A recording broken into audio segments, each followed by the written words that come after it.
at the chapter that he does on the racism in the science of Egyptology, to show that the Egyptology work was influenced by the fact that these nations that were doing Egyptology were stealing bodies and stealing lands from African people. So we can never forget that the academic discipline is colored by its time. Okay. Now, there are 11 ways. I've been saying, I've been emphasizing, and that's part of the purpose of this whole program, is to reclaim for Africa and for African people the Kemetic civilization. And there are 11 ways that one of our great scholars has shown that you can answer the question that people have, how do we know, that these were really native black African people? So I call this 11 categories of converging evidence showing that ancient Kemet was native black African. This is very important because you can't just say that they were black. You have to know what is the evidence for it. And so that's our purpose now. And it falls into these 11 categories. Now I'll run through them briefly. Evidence from physical anthropology. This is Cheikh Anta Diop's first point, that if you measure the skulls from graveyards before the nation of Kemet, and that population didn't change after Kemet got started, that the skulls in terms of their length, width, face, nasal length, cephalic index, and so forth, that what you find is that those were black people. In other words, that's some people would argue that they were a mixed group, but then you would have to, if you use that criteria, those criteria, then you would have to say that most African Americans are not black people. But in other words, because there will be a range of skull shapes, a range, maybe if you could see the skin color, which you can't, there would be a range of skin color, changes in facial angle and things like that. So there would not be what they call the true Negro, whatever that's supposed to be. Right. But Cheikh Anta Diop went through that evidence quite well, and it's reported in his article, The Origin of the Ancient Egyptians, and that's a very important article for people to get.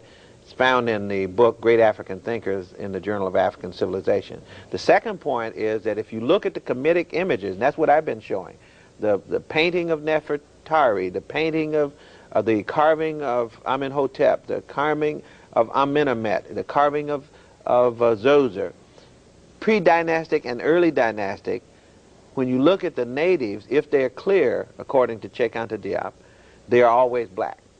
And I think I showed that by picking the golden ages and sticking with them. Okay. The third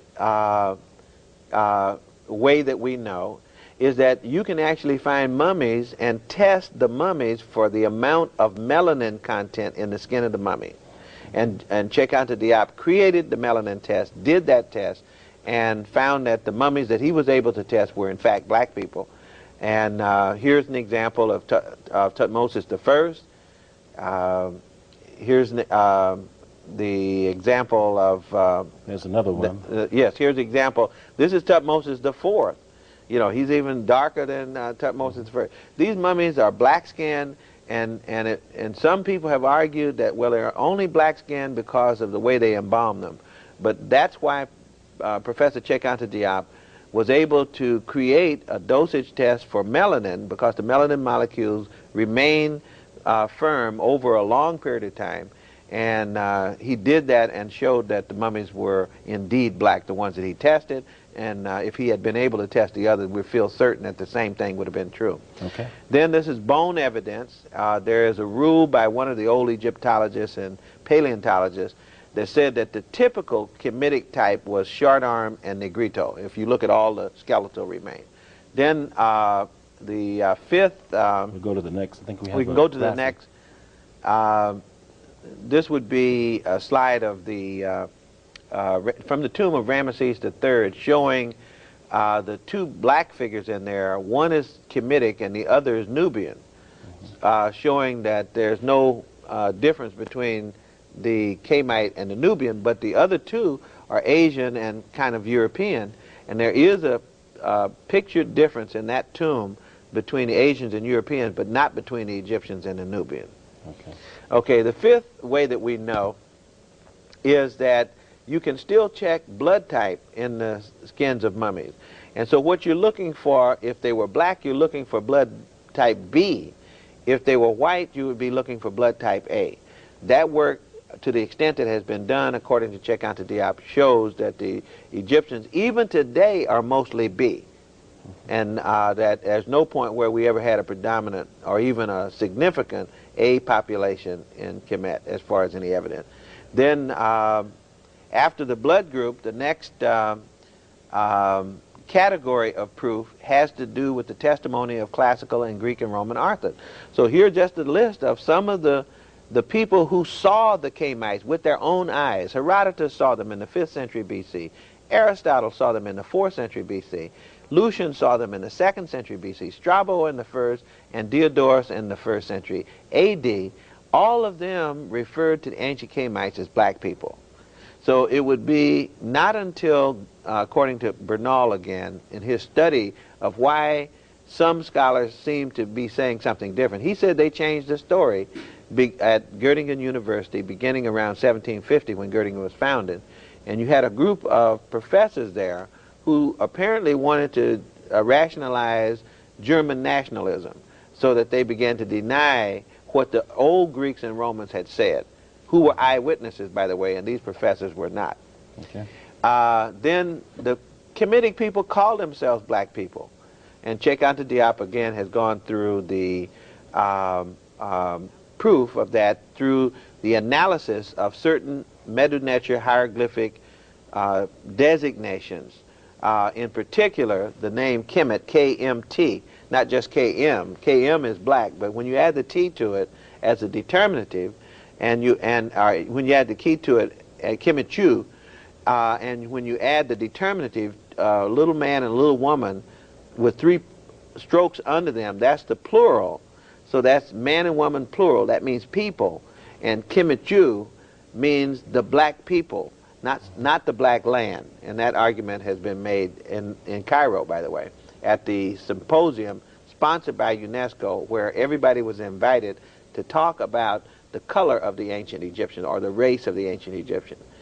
Divine epithets, or names given to good gods and black gods, as Cheikh Anta Diop has shown, is that the good gods are always shown as black gods. The evil gods are always shown as red gods, in different colors. So people generally tend to associate the color of their divinity with themselves. So that would be another piece of evidence. Any one of these by itself is not enough.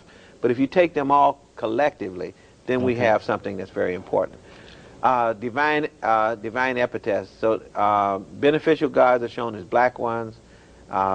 Hippopotamus Set is red, and so forth. Okay, the next piece of evidence would be from the Bible. Biblical evidence says that Kemetic people were black people, because according to the interpretation, Ham is the father of the black race, and Shem is the father of the mixed race, and Japhet is the father of the white race.